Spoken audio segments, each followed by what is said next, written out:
Hello again, fellow podcaster, and welcome back to Pod Theory. I am your host, Jason Cercone, and today we're going to take a look at the question, why aren't more brands starting a podcast? Over 1 million active podcasts and growing. A steady number of new listeners getting more into podcasts every day. A fun, innovative way to reach your audience.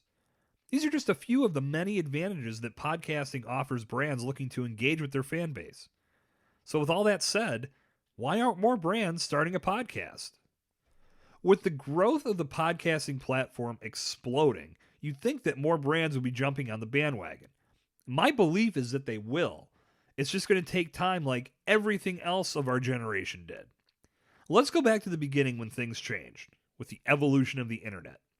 Print ads, radio ads, TV ads, billboards, they all gave you an address and phone number as a means of connecting with a business.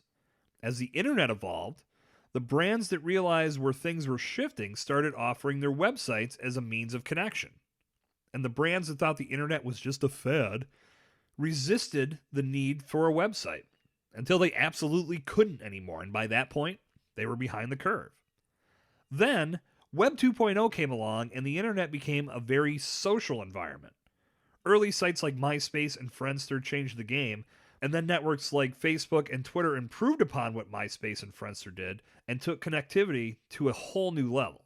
And from there, some of those ads that had shifted to featuring a website started to include references to connecting on their Facebook page or their Twitter feed. And those who resisted and kept saying Facebook was nothing more than a site where people posted what they had for lunch couldn't see the power that these networks were delivering. Eventually, they realized this is where the world was. This is where their customers were spending their time. They had to be there too. So they got on the bandwagon. How about blogs? Back in the early 2000s, blogs were mainly utilized by writers and creative types as a means to keep thoughts collected and for instant publication.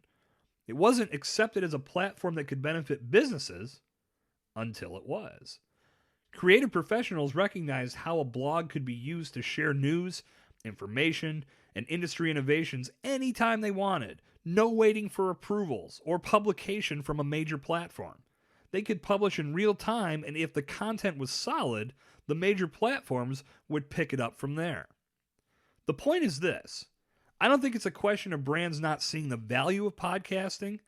I just think it needs more time to gain even more mainstream velocity like websites and blogs and social media did back in the day. So what does this mean for you as a brand? It means podcasting, while insanely popular today, is still at a point where you can get your show off the ground and be ahead of the curve in your niche.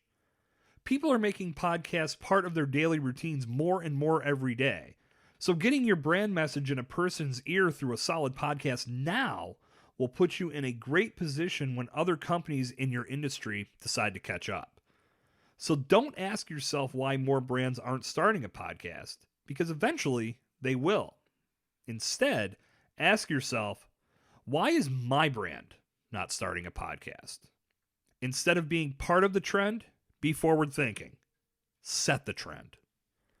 And that's going to wrap up today's installment of Pod Theory. If you're a fan of today's discussion, please take a screenshot of this episode on your podcast player and share it on your Instagram story or your Twitter feed and tag @Jason Cercone.